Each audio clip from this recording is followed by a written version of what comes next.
Hello, sir. The next project which I will be going to share you is about the topic name predicting strokes from admission data. So it is.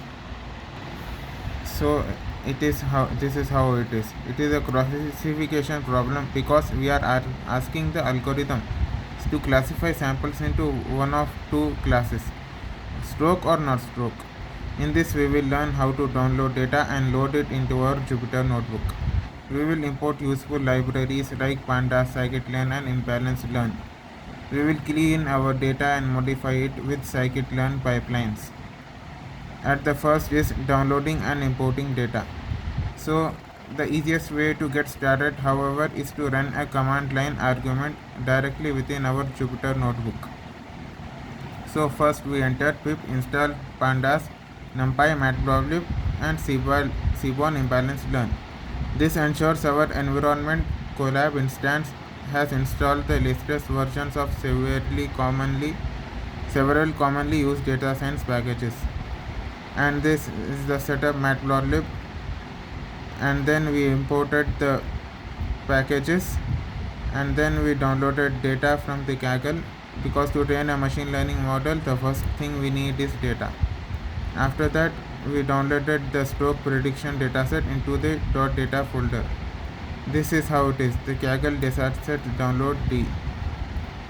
And then we download it manually, alternatively, because you can review information about the dataset and download it. If you And then the second part is the data exploration. Now we can do this either by unzipping the dataset or just loading it directly with pandas. So we no need to unzip the file because df, here it is, and then I execute the following commands df info and df describe, and then I describe the return results and the difference between the two commands at df.info and df.describe. And here I can return a summary of the columns and these three, and then I can write the age, glucose level, and the BMI to describe this. And why we need graphic? For plotting, for the to check whether dataset is imbalanced or balanced, for plotting discrete variables. And then here comes the continuous variables for and future in enumerate. To show the distribution of a variable, we can use a histogram. And then we use the stroke df, we plot the x label and we plot the y label. And then we use the discrete variables. We can also use histograms to plot the distribution of discrete variables. So the discrete features: ever married, work type, residence type, smoking status. So here we plot the narrow rows and the n rows, n columns, or narrow columns, or fixed size. Figure size is 8, comma 8. And then we plot and show it. And then in the third part, we prepare our data for model training. For the first one is data pre-processing.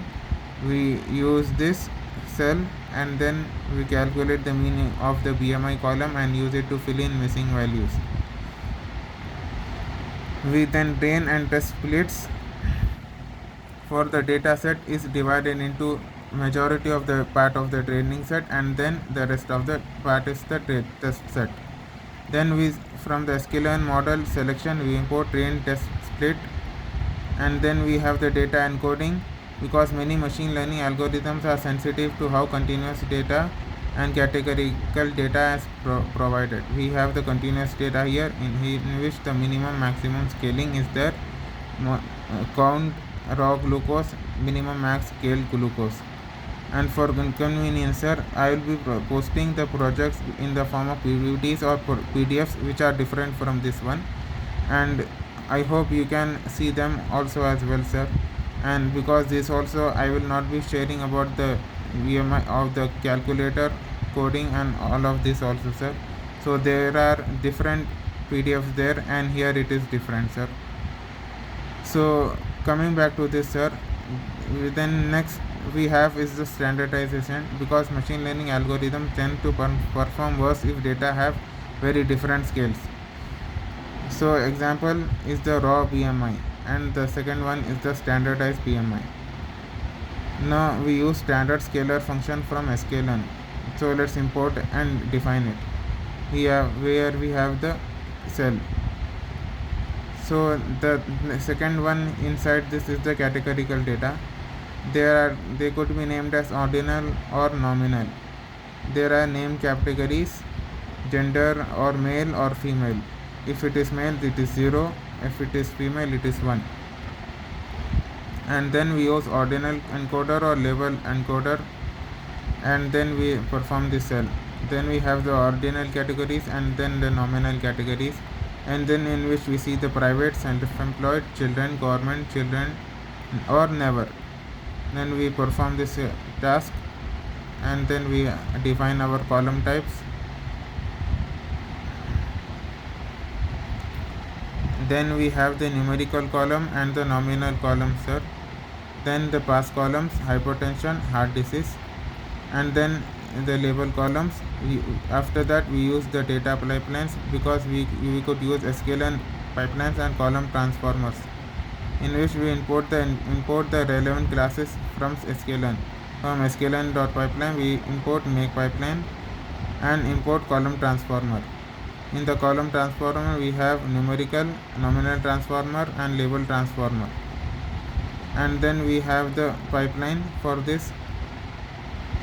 And then we in the fourth part we make our first model.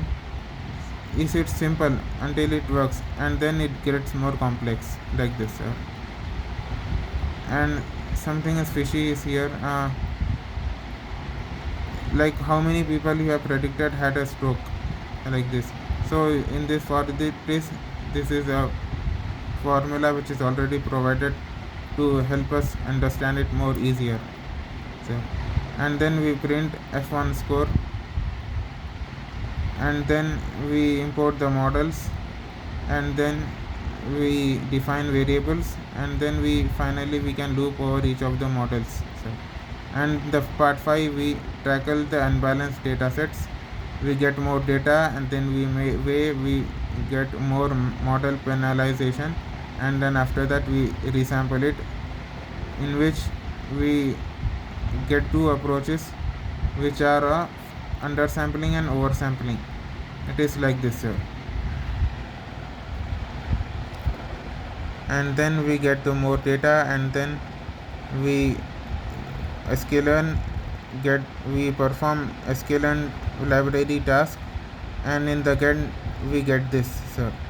And then we have model penalization, in which with the help of class weight inside the sklearn module, sklearn package, we perform all of this, and then we try more complicated models. And under an oversampling is by using the imbalance learn. So here it is defining the sampling strategy, and then we have this command, sir, and then we have this command, sir. So that's it, sir. This is for the second one, stroke prediction model, sir.